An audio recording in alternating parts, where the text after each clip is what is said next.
Osmo Pocket 3和运动相机该选哪一个？大疆新出的 Action 5 Pro 要不要做一个等等档？已经入手 Action 5 Pro 怎么用的更溜？运动相机其实热潮已经过去好几波了，最早为冲浪而生，然后席卷整个滑雪、潜水、极限运动，再到后来蓬勃发展的 Vlog。咱们今天只专注一个应用场景，也就是我用的最有心得的用法——旅行，尤其是热爱旅行的这种摄影爱好者。不怕您笑话，我也是绕了不少弯路，才把整个系统打磨到现在顺手。所以以下来10来分钟的节目，适合于旅行为目的的用户观看。如果您是极限用户爱好者的话，可以去其他极限博主那边了解它是怎么抗造的。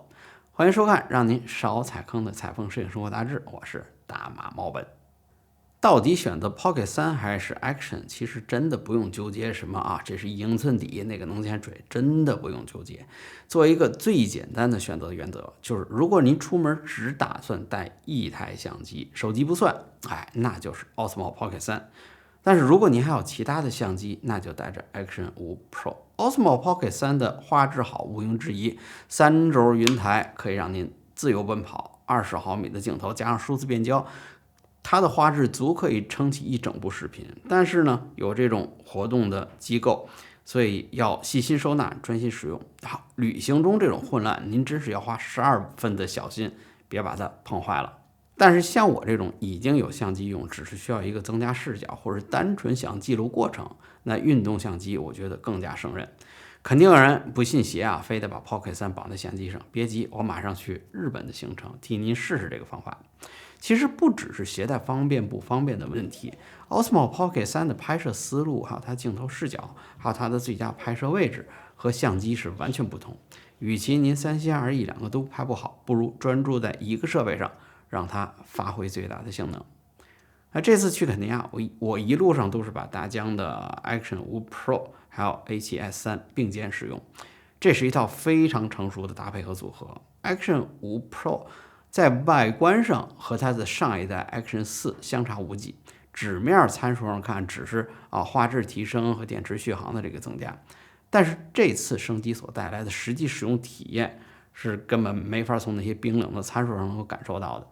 大疆运动相机我用的比较多的是上一代的 Action 3，但是作为一个隔辈儿的用户，这次 Action 5 Pro 的综合性能无疑是一个质的飞跃。但如果您的需求跟我相似，是想在旅行中增加独特的视角、丰富画面内容，或者单纯需要一台画质和收音俱佳的旅行记录仪，那我相信它是一个非常称职的选择。不管是在阳光炙热的草原，还是在尘土飞扬的道路上，它都能够轻松应对各种环境，画质出色，色彩准确，操作简单，随时可以投入使用。它感觉就像是一个旅途中默契的伙伴，不需要太多的干预，它就能记录你想要的画面。我拍摄的设置跟您推荐一下 4K60 Rocksteady 曝光和白平衡自动。影像调节里面呢，纹理减去2，去噪减去1。这台相机的画质，运动相机和全画幅放在一起，我觉得在分辨率、色彩上、感官上不能有太明显的差距。大疆的 Action 5 Pro 配备了一个 1.3英寸的图像传感器，在优化之后呢，支持最高4K 120帧4:3的画幅，方便后期裁切。增加了 HLG， 还有带有色彩预览的10比特 D-Log-M 格式，能够达到13.5档的动态范围。这次在非洲越野旅行拍摄的时候，我用它拍摄车窗外炙热的非洲草原，那种强烈的光比，Action 5 Pro 它的表现基本上是游刃有余。在后期处理的时候，即使像这种大光比的场景下，用 Action 5 Pro 的 D-Log-M 格式，你发现它的亮度曲线依然平滑自然，没有出现那种过度提亮暗部或者压低亮部那种情况，避免了画面看起来特别有 HDR 硬拉那种塑料感。画面呢也依然保持了非常自然的观感。Action 5 Pro 是属于开录后不管，色彩还原全屏内置的算法。它隐藏的这个字母 O 里边有一个独立的色温传感器，能够根据环境的光线随时调整白平衡。当画面中呢有一个大范围的单一颜色的时候，你发现很多相机它在白平衡的时候往往会误判，出现明显的偏移。比如背景画面它是草，那它画面就偏红；如果背景是蓝天，那它主体就偏黄。这种不稳定的表现在后期处理的时候是相当头疼的。而 Action 5 Pro 的独立色温传感器让画面的色彩更加精确，而且更加稳定。我在跟 A7S3 和 Action 5 Pro 的画面进行混剪的时候，其实两个画面的风格比较融洽，自然而然仿佛是同一个世界里边不同视角。甚至于 Action 5 Pro 和 Pocket 3之间的画质的差异，我觉得您看一下我下面这个混剪的画面啊，您自己来感受一下。其实，在光线条件这种比较理想的情况下，两者的画面的差异其实并不大。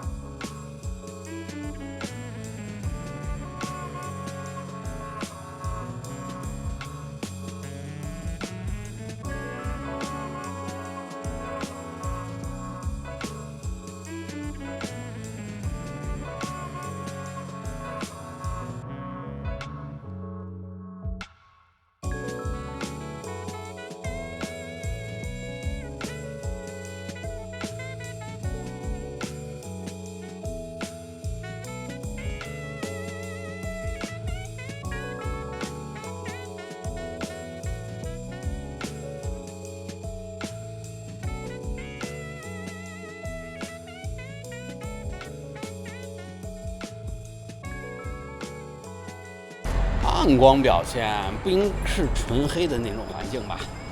我觉得这个光线是光线最好看的时候，最有晚上色调，但是这个又不黑的那么单调的时候。至于在暗光下的表现呢，我觉得1.1/3英寸的传感器乃至整个运动相机基本上都面临同样的挑战。这种物理极限是没法打破的，这是在纯暗的环境下。那当然，全画幅的表现优于1英寸，1英寸呢又优于1.3英寸。Action 5 Pro 采用了4纳米芯片和新的算法，暗光表现比上一代还是有明显提升的。从现实的角度来看，旅行中的暗光多数是日出日落、黄昏余晖，还有或者像我在肯尼亚这个村落里边拍摄那种没有窗户的当地村落。在这种的环境下 ，Action 5 Pro 让这种暗光拍摄变得可用，这对于运动相机来说就是从没有到有的这么一大步。哇，这是马赛人的那个房子，从里边钻出来，我眼睛都瞎了。然后巨亮，到里边的话，因为没有窗户嘛，都是用这个泥糊的棚子，从里边的话也没有光源，巨黑啊，但是外边很舒服。这个当地人还是住在这儿。在旅行的拍摄中，运动相机它作为这个主力相机的画面的补充，选择什么样的附件，就等于选择什么样的拍摄视角。这么多年四处跑，我总结出来运动相机的旅行三宝的附件。第一个呢，就是放在相机的兔笼顶部那个热靴的接口，拍摄跟主相机同轴的这个备份的画面，它还能旋转或者俯仰。还有一个就是项链这个支架可以放在胸前，适合它这高度啊，就是适合第一人称视角的画面。还有一个就是带万向轨爪的这个磁吸的吸盘，用来自拍或者拍延时。我用运动相机旅行，一是图它皮实啊，坚固一体的机身，能裸机20米的防水。其实我并不是真要带它去潜水，但是我需要一个能够承受颠簸和碰撞，或者迎来一阵风送走一阵雨。Action 5 Pro 的这个镜头的防泼水镀膜还不错，轻轻一擦。摄影师呢，一路上需要操心的事太多了，运动相机是最不需要让我操心，但是又最能出活的那一个。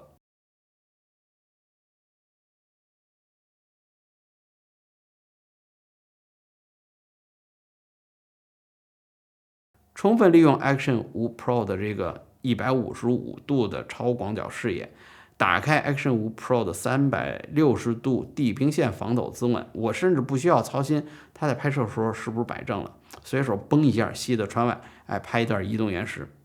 Action 5 Pro 和 Action 4的快接的这个接头是通用的，所以我每一个支架上都装一个，方便取放。收音是我觉得 Action 5 Pro 最有竞争力的功能。Osmo Audio 的链接生态 ，Action 5 Pro 不用装接收器，它可以与 DJI Mic 2无线麦克风直接连接，48K 赫兹的采样率收音，最多支持连接2个发射器，同时录2个音源。如果呢您出发的时候做一次麦克风跟 Action 5 Pro 的这个配对工作，那接下来整个行程，无论是您是先开运动相机后开 Mac， 还是先开 Mac 后开运动相机，或是同时开 Osmo 的 Audio 连接，都能瞬间给它连接上。32位的浮点内录可以确保不会产生爆音。发射器本身有智能降噪的功能，带自动滤掉背景噪音。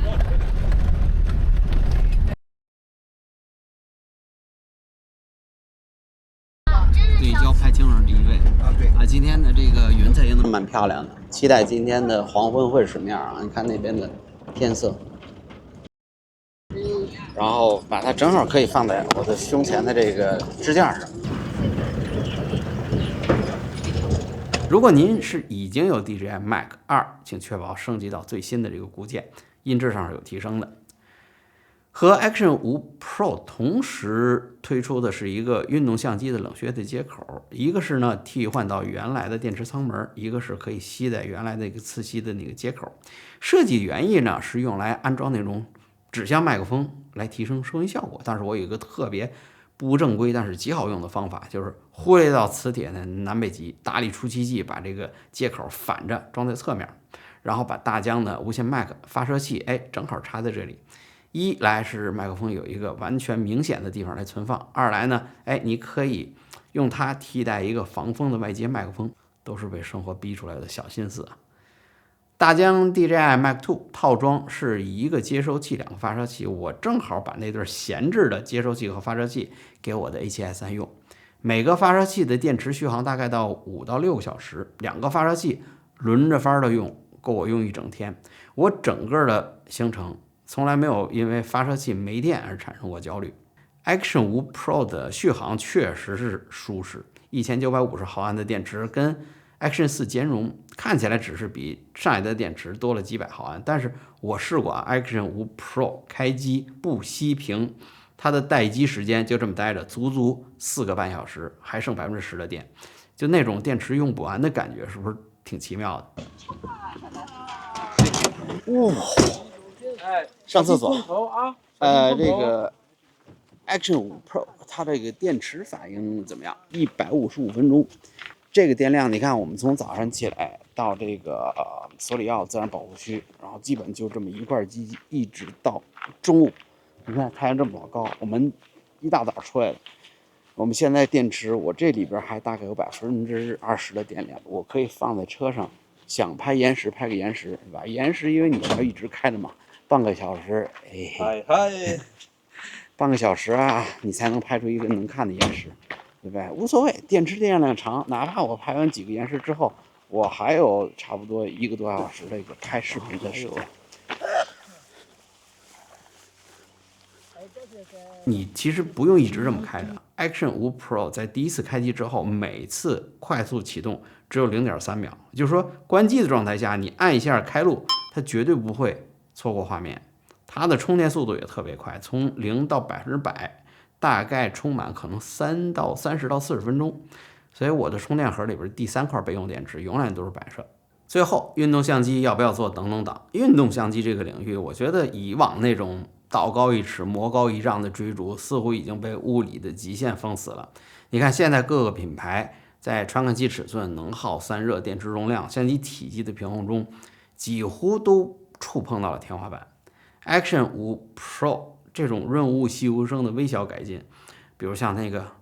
前边后边这2个 OLED 更明亮更饱和的这个显示屏，或者说更人性化的操作界面，继续打磨我们这种操作体验。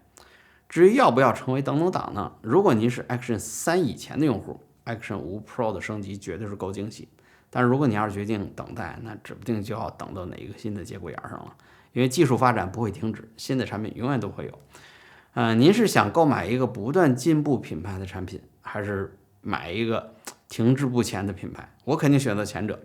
我觉得只要不活在虚幻的需求里就行。比如说，我明年要去马尔代夫潜水，我先买一个运动相机适应一下，结果肯定是放在书架上落灰，直到下一个新品出世。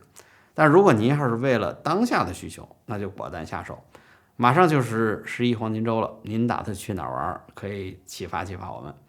采风超级摄影团2025年5月份拍摄纳米比亚的星空，还有8月份的肯尼亚动物大迁徙，欢迎报名。好了，这就是大疆 Action 5 Pro 的开箱体验。感谢收看本期的节目，我是大马猫本，咱们下期再见。补充一下，Action 5 Pro 在我这个试用的整个过程中，从来没有发生过一次因为相机过热的产生的问题。